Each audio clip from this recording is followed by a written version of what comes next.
Ra'iisul Wasaaraha Xukuumadda Jamhuuriyadda Federaalka Soomaaliya Maxamed Xuseen Rooble ayaa waxa maanta uu kulan la qaatay ku-xigeenka xogayaha guud ee qaramada midoobay Madam Amina Jane Mohamed waxaa sidoo kale kulankaas ra'iisul wasaaraha Xukuumadda Jamhuuriyadda Federaalka Soomaaliya ku weheliyay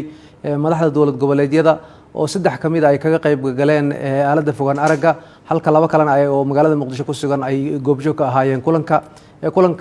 dhanka qaramada midoobay waxaa sidoo kale isna ku weheliyay wakiilka xogayaha guud ee qaramada midoobay arrimaha Soomaaliya James Swan labada dhinac waxay ka wada hadleen arrimaha doorashooyinka iyo dardargelinteeda iyo xaaladdu halka ay marayso halkaasoo maaragtay faahfaahin uu ka siiyay ra'iisul wasaaraha horumarka laga sameeyay doorashooyinka iyo dadaalada socda iyo horumarka ay sameynayaan oo ugu dambeysay dowlad goboleedka Hirshabelle oo la filayo in maalmaha soo socda hadda ay doorashadii qabtaan sidoo kale Somaliland oo ayadana doorashadeedii la diyaarinayo iyo sida xawliga hadda ay hawshu ku socoto inkastoo mararka qaarkood sida ra'iisul wasaaruhu uu sheegay isfaham waaga yare siyaasadeed soo baxa aan caqabad weyn ku ahayn waxa uu sheegay dhinaciisa in uu diyaar u yahay in wax kasta lagu xalliyo wada hadal isla markaana horey loo socdo arrimaha doorashaduna aanay saameyneynin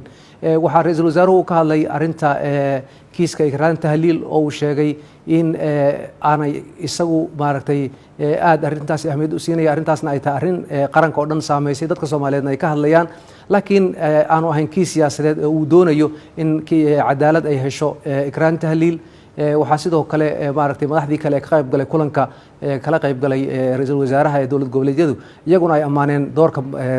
ra'iisul wasaaruhu iyo hogaamintiisa iyo sida hadda hawlaha u socdaan iyagoo ku tirtirsiiyay in doorashadii aan sideedii looga gaabin dhinacoodana ay iska tiirinayaan oo ay xoojinayaan sidii loo sii wadi lahaa waxaana ugu dambeyntii ra'iisul wasaaruhu uu sheegay in maalmaha soo socda iyana la gudagali doono arrintii Somaliland doorashaduna uu rajaynayo shacabka Soomaaliyeed wuxuu ugu baaqay in aanay niyad jabin oo arrimaha socda siyaasadeed ay yihiin arrimo sharci ah isla markaana arrinta siyaasadda iyo la kala saaro doorashooyinka wixii doorasho ku saabsan ay sidoodii u soconayaan wixii kale loo aragtooyahin lagu xalinayo miiska wada hadal kulanka guud kadib ra'iisul wasaaraha waxa uu gudoomiyay kulan kale oo gaar ah albaabada u xirnaayeen oo uu la qaatay madaxweynayaasha dowlad goboleedyada dhammaantood waxaana ay ka wada hadleen arrimaha doorashooyinka iyo sidii ay focuska u saari lahaayeen oo diiradda ay u saari lahaayeen doorashooyinkaas oo maadaama ay muhiim ugu yihiin xilligan dalka qodobadii ay ka wada hadleen doorashooyinka ku saabsanaa iyo sidii loo dardargelin lahaa iyo arrimihii sida weyn ay u falanqeeyeenna isafgarad ay ka gaareen dhinacyada oo dhan